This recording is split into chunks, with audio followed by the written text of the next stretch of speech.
Welcome to Electrified. It's your host, Dylan Loomis. Quick shout out to my newest patron, Renee L. Thank you for choosing to support the channel. Last week on Thursday night, Tesla cut the prices of the Model 3 and the Model Y in the United States by between $1,500 and $2,000. So here you can see the updated current pricing, and the green highlighted cells are eligible for the IRA tax credit.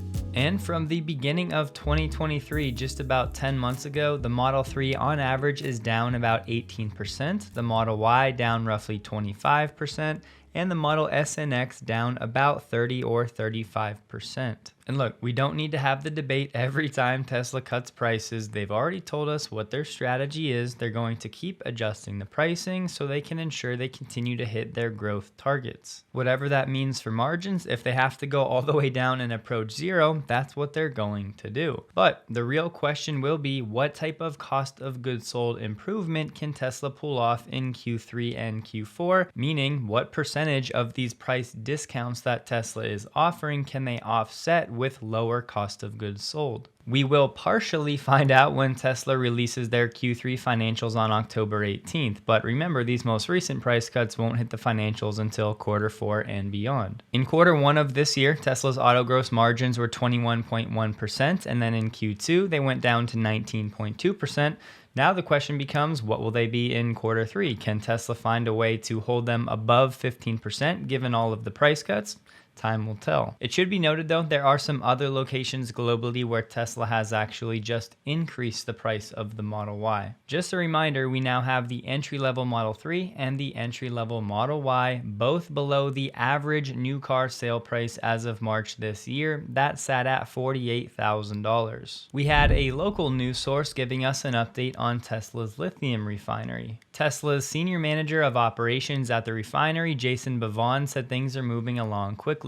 We'll begin commissioning the assets roughly the first of next year, 2024, and that will continue in earnest over the first half of next year. Then they'll start ramping up production the latter half of next year. Once it's up and running, there's also going to be a lot of room to expand. We have property that is well suited for a future expansion beyond these first two trains, so I think there's ample opportunity for further economic impact beyond just those direct employees that we hire. So perhaps the wildest news of all, with this one, Tesla may actually be ahead of schedule. You may recall it was only May 8th of this year when Tesla actually broke ground on this lithium refinery in Corpus Christi. Over time, with Tesla refining its own supply, they'll be able to cut out many of those middlemen that do the work and thus actually take some of the profit, so Tesla will be able to capture a lot of that and bring it in-house. Pair that with what's going on with the spot lithium prices in China, and in 2024, if these trends continue, that could also be another benefit to Tesla's cost of goods sold, driving that number lower. Speaking of lithium, a broker has said everybody has a lot of inventory, and Chinese traders have been very bearish and they just keep selling. Currently, lithium carbonate futures are down about 37% from where they were over the summer.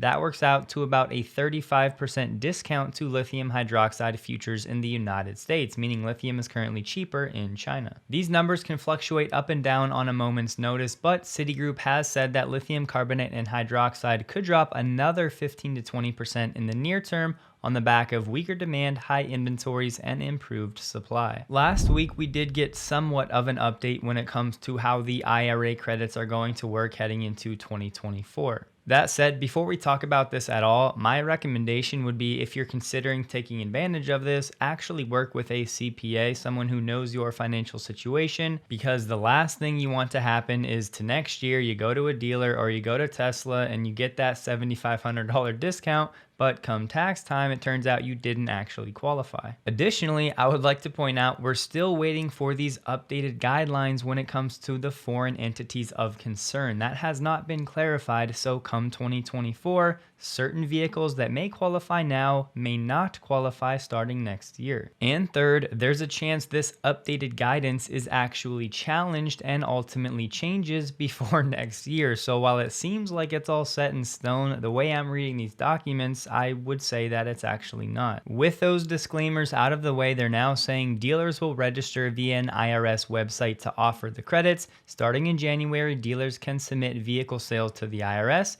and receive payment for tax credits within 72 hours. Credit transfers and advance payments would typically not affect dealers' tax liability, and dealer payments would not be part of a consumer's gross income. All I'm really comfortable saying for now is that starting next year, as a consumer, you can transfer your credit to the dealer. So that way the dealer can offer, let's say, that $7,500 off the vehicle at the time of purchase. And then after 3 days, the dealer or Tesla, due to the wording, yes, they of course qualify, will actually be reimbursed for giving the consumer that discount when they buy the vehicle. And the language does make it seem like you may not actually need to have tax liability to take advantage of this full $7,500 credit when it's moved to a point of sale. And if that's indeed true, this would open up to a lot of lower income families that may have not had tax liabilities high enough to actually take advantage of the credit in the first place. As we've assumed all year, this is going to lower the car's purchase price by providing consumers an upfront down payment on their vehicle at point of sale, rather than having to wait to claim that credit on their tax return. Much of this updated guidance really has to do with how things will work for the dealers. They're going to be submitting time of sale reports, which will actually confirm a certain vehicle's eligibility for a credit, whether or not the buyer chooses to transfer the credit to the dealer. However, as the Treasury is saying, there are certain circumstances where taxpayers may have to pay back some of the transferred credit if you transfer it to the dealer. One of the main reasons consumers might have to pay back part of the rebate if they exceed the applicable modified adjusted gross income limitation. As I said though, right now we're not going to spend too much time trying to dive into all of the details because of this line. The Treasury and the IRS will carefully consider public comments and feedback before issuing final rules. For now though, I will have this below if you want to check it out. Late last week, a member of the Tesla Motors Club forum posted this photo of some V4 Tesla stalls in Wilsonville, Oregon, which yes, would make this the first site in the United States to have a V4 location.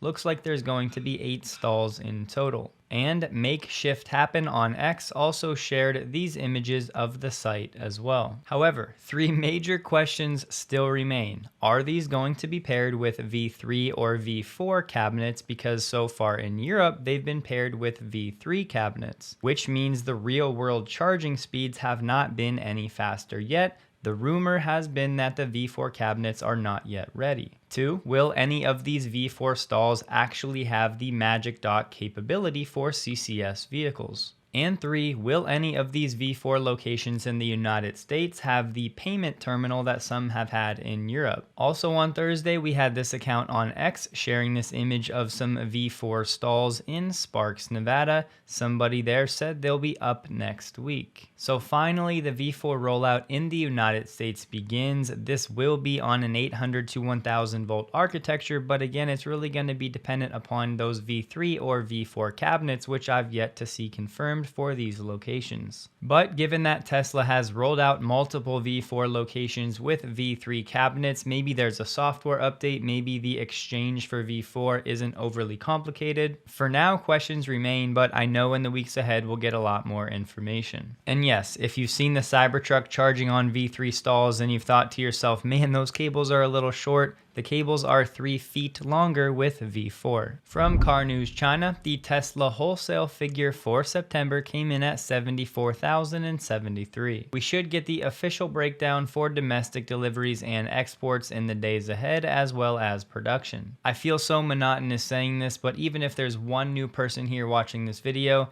with Tesla switching over to the refreshed Model 3, they told us on the Q2 call, Q3 numbers will be down given factory shutdowns and upgrades. Pair that with the fact that even when Tesla started making the new Model 3, they couldn't sell them in China because they were awaiting approval, so they had to export a lot of those vehicles, which were on ships at the end of Q3, which is setting us up well for Q4. So yes, the wholesale number for this September was about 9,000 units lower than last September, but again, we've known this was coming. Through the first 9 months of this year, Tesla China has sold just under 700,000 units, which means once we get through Q4, given that the highest quarterly rate from Tesla China has been 247,000, looks like Tesla China for 2023 will contribute just less than 1 million vehicles for the year. In a recent Joe Tetmeyer drone flyover of Giga Texas, as you can see, he showed us hundreds of Cybertruck castings, both front and rear. If you're wondering why are these outside, it's really due to space. As you can see, these take up a fair amount of room, so it's just easier to save space inside, leaving these outside. Naturally, because of this video, we have a bunch of people geared up that these Cybertruck deliveries are going to start entering mass volume production sometime soon, but once again, I have to pour some cold water on that thesis. We saw Model Y castings at Giga Texas in September 2021, and then it was 7 months later when we actually had the Cyber Rodeo delivery event. There was also someone claiming to be a contractor over on Reddit saying that there are still multiple parts of Cybertruck production that are going to be automated that are not set up or ready yet. My point here is that even if we do get the first few deliveries and that delivery event in November, it does not mean right after that we're going to see some massive ramp up in production.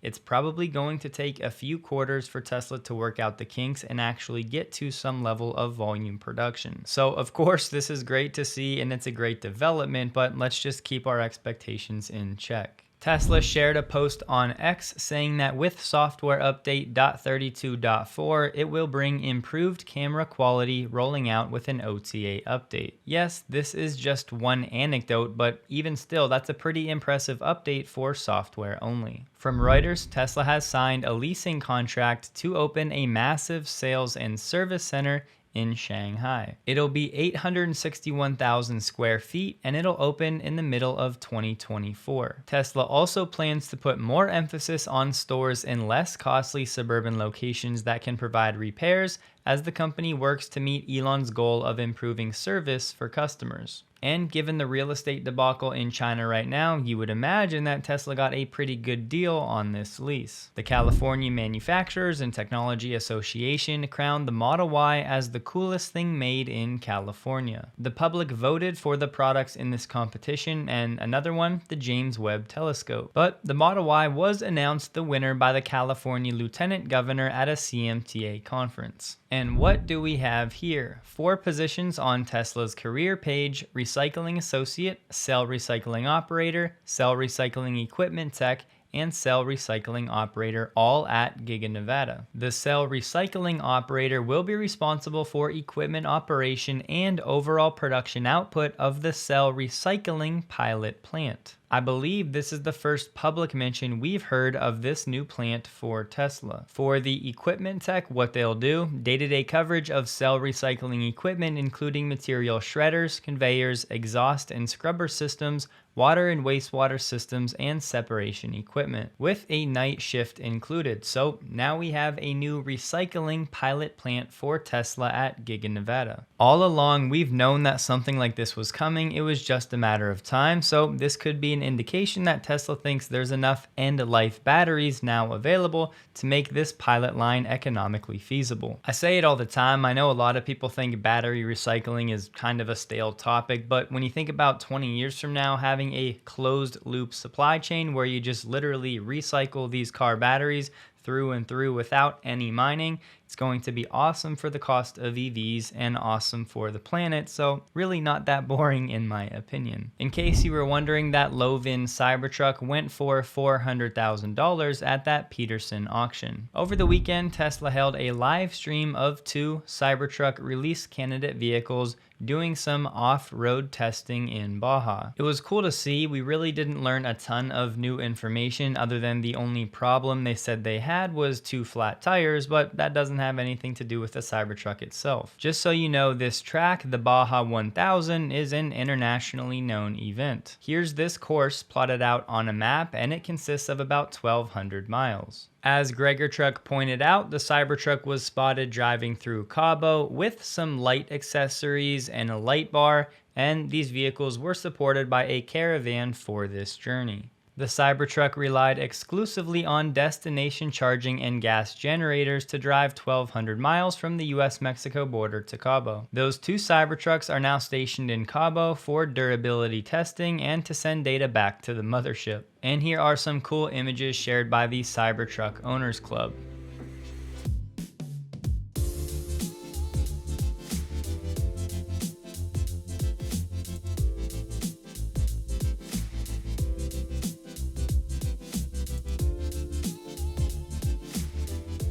From S&P Global, among individual brands, Tesla remains the leader with a loyalty rate of 68.4% for the first half of 2023. Tesla has proven it has a strong connection with its customers despite increasing competition in the BEV market. Calculated price drops and timely incentive offerings have helped to boost interest and keep the brand's positive momentum going. We've talked about this numerous times in the past, but with Tesla currently over 68% loyalty rate, the industry's brand loyalty rate is only 50.6%. Rystad Energy did a fairly comprehensive study of ICE vehicles versus electric, and it's just another data point, something for you to bookmark if you want to, when a friend or family member brings up the whole EVs aren't better for the world argument. In the United States, when it comes to vehicle life cycle emissions, including body and white and powertrain, vehicle maintenance, tank to wheel, and electricity consumption, BEVs came out with 58% less emissions than comparable ICE vehicles. Many of us already know this, but I do like to have these sources bookmarked, so if you do too, it'll be below. You know how publicly RJ said he didn't think there'd be a ton of overlap between Rivian R1 customers and Cybertruck? Well, the director of insights at Edmunds disagrees. Speaking of RJ's comments, he said that sentiment might hold true for now, but mostly would be due to Cybertruck being out of sight, out of mind for consumers at the moment due to delays. He added the Model Y is currently the second most cross-shopped vehicle against the R1T and R1S on Edmunds, if you remove inter-brand shopping. And he said that vehicle is technically in a very different class than either of Rivian's offerings. It's far more reasonable to assume the Cybertruck will become the #1 cross-shop vehicle on Edmunds once it launches. You may remember I pointed this out when going over Tesla's 10K last year, but Meyer put it into chart form and wanted to share. Tesla's net interest income, the money it's generating from its cash balance, continues to compound exponentially thanks to the Fed's rapid rate hikes. It now stands at $210 million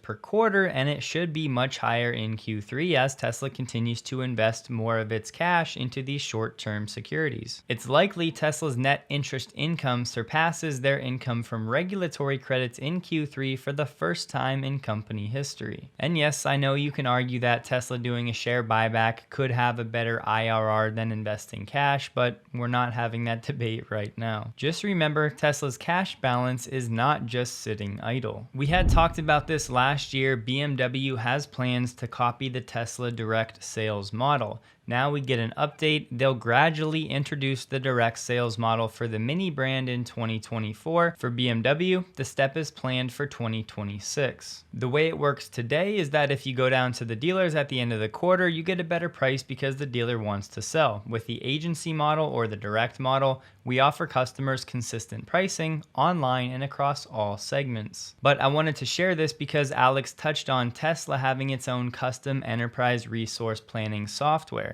That's the Warp Drive project that we talked about a while back. That's really a huge part of Tesla's secret sauce when it comes to its pricing decisions. It has all of this real-time data that Tesla then uses to make decisions when nothing like that is available off the shelf. And as Alex said, he's been in the ERP business for 20 years, and SAP, a company many of these legacy companies go to, still can't do certain things that Tesla can do. Mercedes is trying it, VW is trying it, Ford has tried it and has already failed at trying. We just talked about that last week. So clearly the industry is waking up to Tesla has the right model. Now everybody else is trying to figure out how to do it. So far, no one has figured out how to do it. Alex also said today, IG Metall, the German industry and auto union, is launching a new campaign at Giga Berlin to advertise Tesla's entry into an agreement like the one from VW and other OEMs. Last year, this group opened a small office at Giga Berlin and tried to convince workers to join with moderate success. Alex also said he has first-hand info that IG Metall is trying to contact Tesla community members and influencers in an attempt to spin the narrative and try to win some new members from Giga Berlin. As far as I can tell, Giga Berlin already has a works council that represents the workers there, but that is entirely separate from the IG Metall union. Not sure anything will come of this, but something to watch. Remember how we said the UAW and the Mack truck group came to an agreement?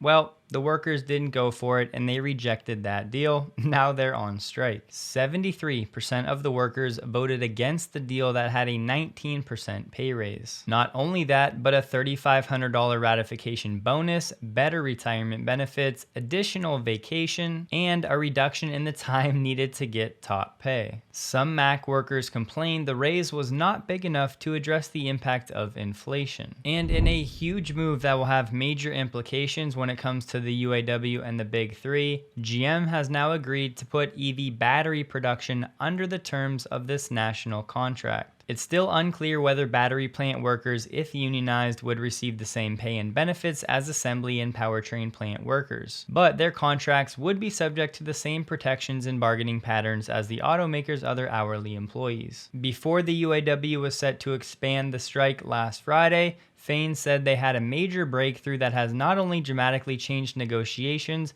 but it's going to change the future of our union and the future of our industry, as they were about to shut down GM's largest moneymaker in Texas. So GM, under the threat of a major financial hit, they leapfrogged the pack, meaning Ford and Stellantis, in terms of a just transition. Our strike is working, but we're not there yet. On wages, GM and Stellantis are still at 20%, Ford is at 23%. So maybe the worst is behind us, but still no deal to be had. And tonight, GM's deal with Unifor in Canada is set to expire if there's no deal reached today. I hope you guys have a wonderful day. Please like the video if you did. You can find me on X, linked below, and a huge thank you to all of my Patreon supporters.